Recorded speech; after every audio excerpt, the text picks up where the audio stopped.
Hello student, today's our topic steps of social research यानी कि सामाजिक अनुसंधान के चरण। इससे पहले की वीडियोस में भी हमने वायस स्टेप ऑफ सोशल रिसर्च सामाजिक अनुसंधान के विविध चरणों के बारे में, विविध सोपानों के बारे में डिस्कस किया था। अब हम जो main steps of social research who is mostly following in social research in different subject, आज हम सोशल रिसर्च के उन स्टेप्स के बारे में बात करेंगे जो ज़्यादातर सोशल रिसर्च होती हैं, वो अलग अलग सब्जेक्ट से रिलेटेड हो सकती हैं। सभी रिसर्च में मोस्टली इन स्टेप्स को सोपानों को यूज़ किया जाता है। इसमें सबसे पहले हम देखते हैं सिलेक्शन ऑफ प्रॉब्लम। सबसे पहला हमारा जो आएगा सिलेक्शन ऑफ प्रॉब्लम, यानी कि समस्या का चुनाव या विषय का चुनाव। ठीक है, समस्या अथवा विषय का चुनाव is the first step selection of the problem. जब भी हमें कोई सोशल रिसर्च करनी होती है, किसी भी सब्जेक्ट में रिगार्डिंग हम कोई भी सोशल रिसर्च करते हैं, तो उसमें सबसे पहले जब हम रिसर्च कर रहे हैं, जिस टॉपिक पे रिसर्च कर रहे हैं, उस टॉपिक में जो मेन एक हमारी प्रॉब्लम्स, हमारी समस्या क्या है, किस समस्या के बारे में हम, किस प्रॉब्लम के बारे में हम इस सोशल रिसर्च में डिस्कस करेंगे, क्या रिसर्च करना है हमें, ये होता है। सामाजिक शोध का यह प्रथम चरण अत्यंत महत्वपूर्ण है। सोशल रिसर्च का जो ये फर्स्ट स्टेप होता है, ये बहुत ज़्यादा इम्पोर्टेंट होता है। और कोई भी अध्ययन कार्य, कोई भी स्टडी वर्क होता है हमारा, उस समय तक हम शुरू नहीं कर सकते जब तक कि हमने सिलेक्शन ऑफ प्रॉब्लम और सिलेक्शन ऑफ द सब्जेक्ट, यानी कि हमें रिसर्च करनी किस चीज़ पर है, यही डिसाइड नहीं किया तो हम कैसे रिसर्च कर सकते हैं। ठीक है, हमारे माइंड में आया कि प्रत्येक विचार या कल्पना शोध का विषय, यानी कि हम अपने माइंड में बहुत सारी जो रिसर्च हैं, बहुत सारे जो व्यूज़ हैं, उन्हें हम सोच रहे हैं। ठीक है, जब हम सोचते हैं भाई हमें रिसर्च करनी है, तो रिसर्च करते हुए हमारे माइंड में बहुत सारे जो हैं व्यूज़ आएंगे, बहुत सारे आइडियाज़ आएंगे, लेकिन ज़रूरी नहीं होता कि जो हमारे माइंड में जो भी आइडिया आएगा वो रिसर्च का जो है टॉपिक बन सकता है। ठीक है, इसकी भी अपनी कुछ लिमिटेशंस होती हैं, बाउंडेशंस होती है कि हम रिसर्च में क्या टॉपिक ले सकते हैं, क्या टॉपिक नहीं लेंगे। ठीक है, तो हमारे माइंड में आया कोई भी टॉपिक रिसर्च का टॉपिक नहीं बन सकता है। और रिसर्च के लिए हमें विषय का चुनाव करते समय ये देखना होता है कि विषय के संबंध में आवश्यक तथ्य, यानी कि हम जिस बारे में रिसर्च कर रहे हैं उससे रिलेटेड जो फैक्ट हैं, ठीक है, उससे रिलेटेड जो मटेरियल है वो हमें अवेलेबल हो पाएगा या नहीं हो पाएगा, किस साइंटिफिक मेथड को हम इस रिसर्च में यूज़ कर सकते हैं। ठीक है, और जो हमें कलेक्शन ऑफ फैक्ट करना है, वो कलेक्शन ऑफ फैक्ट हमारा हो पाएगा इस रिसर्च में या नहीं हो पाएगा, सारी चीज़ों को हमें माइंड में रखते हुए तब हमें अपना टॉपिक सोशल रिसर्च में, सामाजिक अनुसंधान में इसको डिसाइड करना होता है।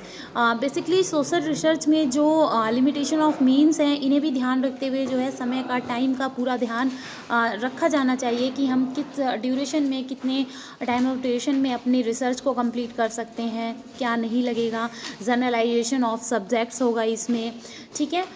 डिटर्मिनेशन ऑफ रूल्स हैं इसमें, सारी चीज़ों को हम, इसकी यूटिलिटी को, सब चीज़ों को हमें ध्यान में रखना पड़ता है सोशल रिसर्च करते हुए। और जब कभी कभी हम सिलेक्शन ऑफ सब्जेक्ट जो है इसे एक रॉन्ग वे में कर लेते हैं, गलत तरीके का, गलत टॉपिक का हम सिलेक्शन कर लेते हैं, तो उस रिगार्डिंग जो है उस मामले में हमारी जो सोशल रिसर्च है वो कंप्लीट नहीं हो पाती या फिर वो दोषपूर्ण हो जाती है। और उसमें बेसिकली जो हमारी है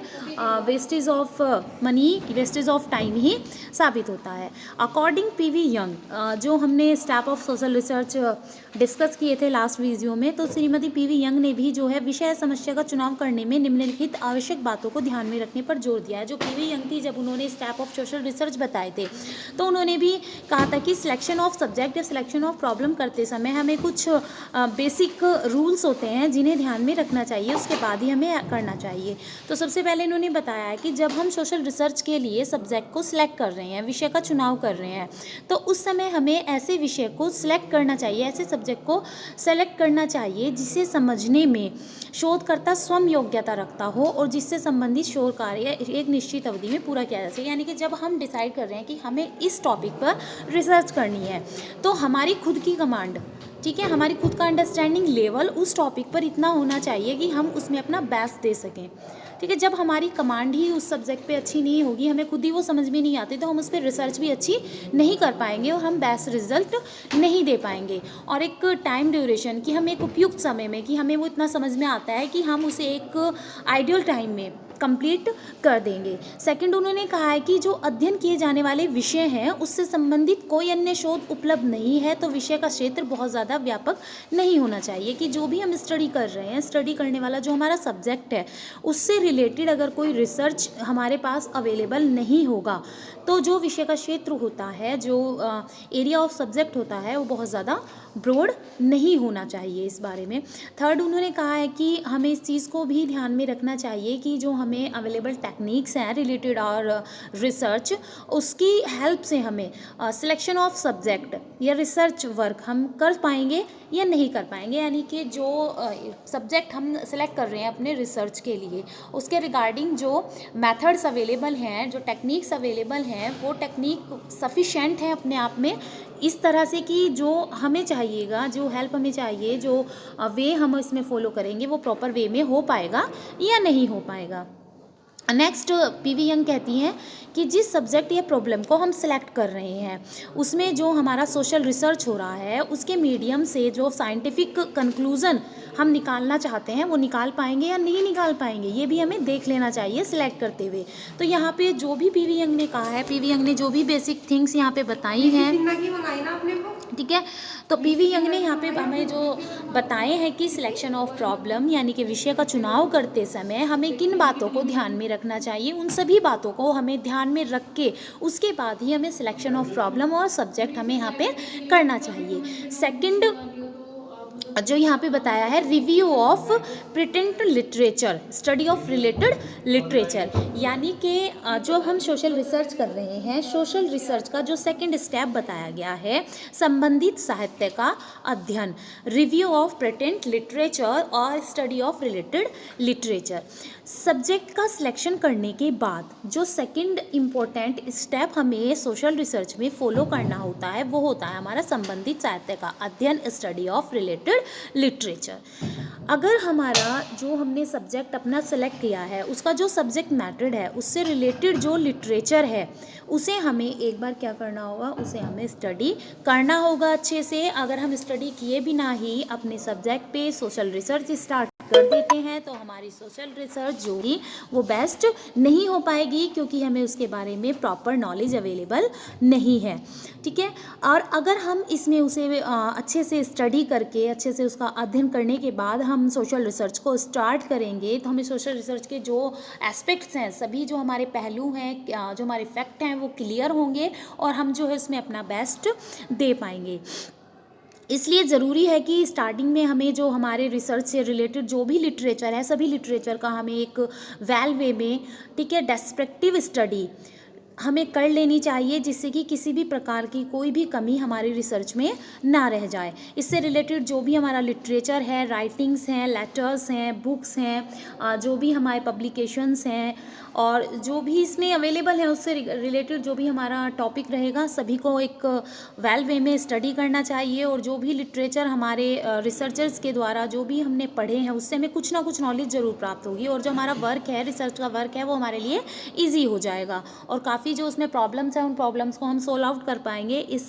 स्टडी के थ्रू। बेसिक कंसेप्ट की नॉलेज हमें मिल जाती है और जो प्रॉब्लम्स हम फेस करेंगे उन प्रॉब्लम्स को कैसे रिमूव किया जा सकता है, कैसे दूर किया जा सकता है, इसकी भी नॉलेज हमें इसके थ्रू मिल पाएगी।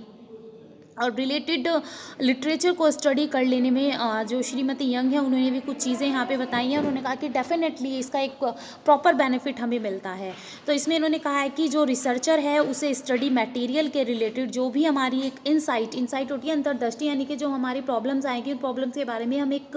प्री आइडिया जब अपने माइंड में लगा लेते हैं, ठीक है, उससे प्रॉपर जो क्वेश्चन है, क्वेश्चंस के जो आंसर्स हैं उन्हें हम एक अपने माइंड में कलेक्ट कर पाएंगे। हमारे रिसर्च वर्क में जो भी यूज़फुल मेथड्स हैं, यूज़फुल टेक्निक्स हैं, उन्हें कहाँ कैसे इस्तेमाल हमें करना है इसकी नॉलेज हमें इसके द्वारा मिल पाएगी। और इसके बाद मतलब इसमें जब हमने लिटरेचर को अच्छे से स्टडी कर लिया है, उस स्टडी के बाद किस स्टेप को कहाँ पे हमें लगाना है, कौन सी टेक्निक को कहाँ यूज़ करना है, इसकी एक proper information through of deeply study of related literature और सोशल रिसर्च वो हमें यहाँ पे गेन हो जाएगी। यानी कि टोटल कुल मिला के यहाँ पे कहा जा सकता है जो हमारी सोशल रिसर्च है, सामाजिक अनुसंधान है, उससे संबंधित जो हमारा अध्ययन सामग्री है उसका एक प्रॉपर अंडरस्टैंडिंग वे में जब हम स्टडी कर लेते हैं तो सारे हमारे जो भी इसमें हमारी बिलीव्स होंगी वो हमारी क्लियर हो जाएंगी, जो भी हमारी शंकाएं होंगी मन में वो दूर हो सकती हैं इससे, और हम अपना बेस्ट दे पाएंगे। आगे इसके जो स्टेप्स हैं हमारे सामने, उन स्टेप्स को हमने नेक्स्ट वीडियो में हम ब्रीफली जो है इसमें डिस्कस करेंगे। आज के लिए इतना जो है हमारा टॉपिक यहीं पे ये इनफ है। आगे की वीडियो जो है नेक्स्ट वीडियो में हम इसको कंटिन्यू करेंगे। Okay students.